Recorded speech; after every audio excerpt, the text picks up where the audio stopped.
നമ്മളെ ഇപ്പൊ പോയിക്കൊണ്ടിരിക്കുന്നത് നമ്മളെ നാഷണൽ ഹൈവേ 66-ലൂടെയാണ് കേട്ടോ. നല്ല അടിപൊളി റോഡാണ്, നല്ല സെറ്റ് റോഡ്. നമ്മൾ ഈ വിദേശ രാജ്യങ്ങളൊക്കെ കാണുന്ന തരത്തിലുള്ള നല്ല കിടിലൻ റോഡാണ്.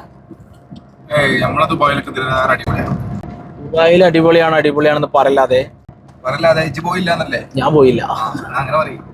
പക്ഷെ എന്നാലും നമ്മൾ ആ വർക്ക് എടുക്കാൻ വേണ്ടിയിട്ട് മുമ്പ് ശിവകാശി ആ തമിഴ്നാട് കൂടെ പോയ സമയത്ത് അവിടെ കണ്ട നാഷണൽ ഹൈവേ ഒക്കെ വെച്ച് നോക്കുമ്പോൾ അതിലേറെ ഒന്നുകൂടി ബെറ്റർ ആയിട്ടാണ് എനിക്ക് തോന്നിയിട്ടുള്ളത്. പിന്നെ വർക്ക് കാര്യങ്ങളൊക്കെ കഴിഞ്ഞ് ഇത് പുതിയതാണ് എന്നുള്ളത് ഓക്കെയാണ്. മറ്റേത് കുറച്ചുകൂടി ആദ്യമുള്ള സംഭവമാണ്. സംഭവം ഏതായാലും സെറ്റാണ് അല്ലേ. ഇപ്പൊ രാത്രികാല വ്യൂ ഇതിലേറെ ഒന്നുകൂടി ബെറ്റർ ആയിരിക്കും, കാരണം രണ്ട് ഭാഗത്തും നല്ല ലൈറ്റ് കാര്യങ്ങളൊക്കെ ഉള്ളതുകൊണ്ട് ഒന്നുകൂടി ഉഷാറായിരിക്കും അല്ലേ. ദുബായ് ടു അബുദാബി റോഡ് പോലെ ചെറിയൊരു ഫീൽ ആണ്. എന്താണ് നിങ്ങൾ ഉദ്ദേശം? എന്താണ് ഒന്ന് പറഞ്ഞതാണ്? ആള് വെറുതെ തള്ളുകയാണ്. പണ്ടെങ്ങോ ഒരു ദുബായ് പോയിരുന്നു, എന്ത് പറഞ്ഞാലും ദുബായ് ദുബായ് ദുബായ് ഇത് മാത്രമേ ആള് പറയുള്ളൂ. എന്തേ പറഞ്ഞാ ഈ ലാസ്റ്റ് ഈ ഡയലോഗ് അടിക്കും. എനിക്ക് വേറൊരാളെ പിന്നെ മുമ്പില് തെളിയിക്കേണ്ട ആവശ്യമില്ല, അങ്ങട്ടാണ്. സംഭവം ഓക്കെയാണ്, ദുബായിൽ നല്ല റോഡ് തന്നെയാണ്, അതിൽ സംശയമൊന്നുമില്ല. ഒന്ന് അവിടുത്തെ ക്ലൈമറ്റ് കാര്യങ്ങള്, അവിടുത്തെ ഒരു സംഭവം ഒക്കെ നോക്കുമ്പോൾ ഇവിടത്തേനേക്കാളും നന്നായിട്ടുള്ള റോഡ് കാര്യങ്ങളൊക്കെ ചെയ്യാൻ വേണ്ടിയിട്ട് അവിടെ പറ്റും.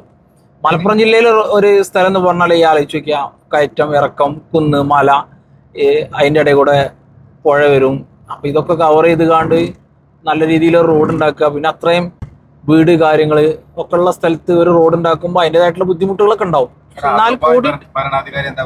എന്നാൽ കൂടിയിട്ട് ഇത് ഓക്കെയാണ്, ഡബിൾ ഓക്കെയാണ്. കാരണം ഈ റോഡ് ഉണ്ടാക്കാനും വേണ്ടിയിട്ട് എത്രയോ ആളുകൾ മാറി കൊടുത്തിട്ടുണ്ട് ഇല്ലേ, ഒരുപാട് ആളുകൾ ത്യാഗം ചെയ്തിട്ടുണ്ട്, വീടും കാര്യങ്ങളൊക്കെ കൊടുത്തിട്ടുണ്ട്. സംഭവം അവർക്ക് ക്യാഷ് കാര്യങ്ങളൊക്കെ കിട്ടിയിട്ടുണ്ടെങ്കിൽ കൂടിയിട്ട് അവർ മാറി കൊടുത്തിട്ടുണ്ട്. സ്വന്തം നാട്ടിൽ നിന്ന് പോകുക അല്ലെങ്കിൽ നമ്മൾ സ്വന്തം വീട് നിൽക്കുന്ന സ്ഥലത്ത് നിന്ന് പോകുക എന്ന് പറഞ്ഞാൽ ആരെ സമയത്തോളം കുറച്ച് ബുദ്ധിമുട്ടുള്ള പൈസ കിട്ടുകയാണെച്ചെങ്കിൽ അല്ല അങ്ങനെയല്ല, പൈസ കിട്ടിയാലും ചിലപ്പോൾ ആളുകൾക്ക് എല്ലാവർക്കും പ്രയാസമുള്ള കേസായിരിക്കും. പക്ഷെ അങ്ങനെ വെച്ച് നോക്കുമ്പോൾ ഒരുപാട് ആൾക്കാർ മാറി കൊടുത്തിട്ടുണ്ട്, ഒരുപാട് ആൾക്കാർ സ്ഥാപനങ്ങൾ പോയിട്ടുണ്ട്. എന്നാൽ കൂടിയിട്ട് സംഭവം ഏതായാലും സെറ്റായി, അടിപൊളിയായി. എന്താണ് ചില സ്ഥലങ്ങളിൽ ഇതിപ്പോ നമ്മൾ ഷിഫ്റ്റിലാണ് പോകുന്നത്, പക്ഷെ നമ്മള് നായലോ അടുത്ത് നമ്മൾ വരുന്ന സമയത്ത് ചില സ്ഥലത്ത് അടി തട്ടും. അതായത് അങ്ങനെയാണ് അതിന്റെ സെറ്റപ്പ് ആക്കിയത് സ്പീഡിൽ വരുമ്പോ. അതൊക്കെ ഒന്ന് എഞ്ചിനീയറിംഗിൽ ശ്രദ്ധിക്കായിരുന്നു. പിന്നെ ചില സ്ഥലങ്ങളിൽ എന്താ വെച്ചാൽ ഇപ്പൊ നമ്മൾ നേരത്തെ അവിടെ പോയ സമയത്ത് ഒരു കുഴി കണ്ട്. അപ്പോൾ ബൈക്കുകൾക്ക് ഇതിൽ അലൗഡ് അല്ല, എന്നിരുന്നാൽ കൂടിയിട്ട് ബൈ ചാൻസ് ഏതെങ്കിലും ഒരു ബൈക്ക് അതിൽ കയറിയിട്ട് അതിലൊക്കെ വന്ന് കഴിഞ്ഞാൽ ഒരു സംശയമൊന്നും വേണ്ട, അത് തകരും, വണ്ടി ആകെ മറയും ചെയ്യും, നല്ലൊരു അപകടത്തിനുള്ള സാധ്യതയുണ്ട്. മഴ ആയതുകൊണ്ട് റോഡ് പൊളിയൊന്നും പറഞ്ഞിട്ട് കാര്യമില്ല. അതെ അതെ അതെ അതെ അതെ. പിന്നെ ഇപ്പൊ ഇതിൽ വേറൊരു സംഭവം എന്താ വെച്ചാല് നമ്മളെ നാട്ടിലുള്ള ഒരുപാട് ആളുകൾക്ക് ഇതിൽ എങ്ങനെ എൻട്രി ചെയ്യണം, എങ്ങനെയാണ് എക്സിറ്റിലൊക്കെ ആളുകൾ എൻട്രി ചെയ്യുന്ന ഒരു സംഭവമൊക്കെ ഉണ്ട്. അങ്ങനത്തെ ചെറിയ ആളുകൾക്ക് അറിയാത്ത കേസായിരിക്കാം, അല്ലെങ്കിൽ പരിചയത്തിന്റെ കുറവായിരിക്കാം. അങ്ങനത്തെ വിഷയങ്ങൾ ഇപ്പൊ നമ്മൾ ഒരുപാട് സ്ഥലങ്ങളിൽ കണ്ട് എക്സിറ്റ് ചെയ്യേണ്ട സ്ഥലത്തൂടെ ആളുകൾ എൻട്രി ചെയ്യുന്നുണ്ട്, എൻട്രി ചെയ്യേണ്ട സ്ഥലത്തൂടെ എക്സിറ്റ് ചെയ്യുന്നുണ്ട്. അങ്ങനത്തെ ചില വിഷയങ്ങളൊക്കെ ഉണ്ട്.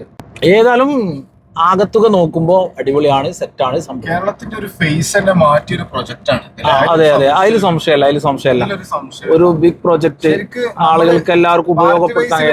പക്ഷേ ഇതിന്റെ ക്രെഡിറ്റ് നമ്മൾ പുള്ളിക്ക് കൊടുക്കണം. അതെ, കക്ഷി രാഷ്ട്രീയത്തിന് അപ്പുറത്ത് നമ്മൾ പറയണം. ഇത് ഒരു രാഷ്ട്രീയം എന്നുള്ള രൂപത്തിൽ നമ്മൾ ഒരിക്കലും ഇതിനെ നോക്കി കാണാൻ പറ്റില്ല. പക്ഷെ എന്നിരുന്നാൽ കൂടിയിട്ട് നല്ലതാണ്. അതായത് നമുക്ക് പെട്ടെന്ന് പോയി വരാനും എളുപ്പത്തിൽ പോകാനൊക്കെ കഴിയുന്ന രൂപത്തിലുള്ള ഒരു പാത സംഭവം സെറ്റ് ചെയ്തിട്ടുണ്ട്.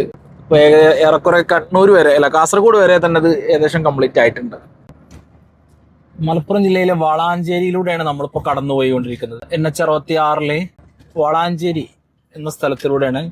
ഇവിടെയാണ് എനിക്ക് തോന്നുന്നത് എന്തോ റെക്കോർഡൊക്കെ ഉണ്ട് തോന്നുന്നത്, ഏഷ്യയിലെ ഏറ്റവും വലിയ എന്തോ ഒരു സംഭവമൊക്കെ ഉണ്ട്. എന്താ അതിന്റെ കറക്റ്റ് ഡീറ്റെയിൽസ് എനിക്കറിയില്ല. ആളുകൾ വീഡിയോസിൽ ഇതിലൊക്കെ ഇങ്ങനെ പറയുന്നത് കാണാം. ഏതായാലും അടിപൊളിയായിട്ട് ചെയ്തിട്ടുള്ള ഒരു സംഭവമാണിത്. എത്രയോ താഴ്ചയിലാണ് ഒന്ന് പൊക്കിയിട്ടാണ് ഈ സംഭവം ഇവിടെ സെറ്റ് ചെയ്തിട്ടുള്ളത്. ഈ വൈകുന്നേര സമയത്ത് കണ്ടില്ലേ, ഇതുപോലത്തെ നല്ല വ്യൂവും കാര്യങ്ങളൊക്കെ ആയിട്ട് ഈ ഒരു സമയത്ത് ഇതിലെങ്ങനെ പോവാന്ന് പറഞ്ഞാൽ ഒരു ഭയങ്കര മൂഡ് ഉണ്ടാക്കുന്ന ഒരു സംഭവമാണ്. നല്ല അടിപൊളി, നല്ലൊരു ഫീല് തന്നെയാണ് നമുക്ക് കിട്ടുന്നത്. ലൈറ്റുകളൊക്കെ ഏറെക്കുറെ ഓണായി തുടങ്ങിയിട്ടുണ്ട്.